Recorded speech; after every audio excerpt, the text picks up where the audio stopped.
சோழிங்கநல்லூர் தொகுதிக்குட்பட்ட ஈச்சம்பாக்கத்தில் தென்சென்னை நாடாளுமன்ற வெற்றி வேட்பாளர் முனைவர் தமிழச்சி தங்கபாண்டியனை ஆதரித்து மாவட்ட கழக பிரதிநிதி ராஜா, தமிழ்நாடு காங்கிரஸ்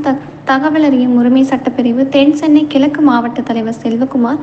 மற்றும் கழக மூத்த முன்னோடி ரவி முன்னிலையில் சென்னை தெற்கு மாவட்ட இளைஞரணி சார்பாக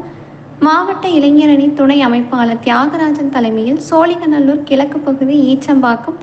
194வது வட்டம் முழுவதும் இருசக்கர வாகன பேரணி நடைபெற்றது. இதில் வாக்காளர்களிடம் வெற்றி சின்னம் உதயசூரியன் சின்னத்திற்காக வாக்குகள் சேகரிக்கும் பணியில் கூட்டணி கட்சி நிர்வாகிகள், இளைஞரணி தோழர்கள் உள்ளிட்டோர் கலந்து கொண்டனர்.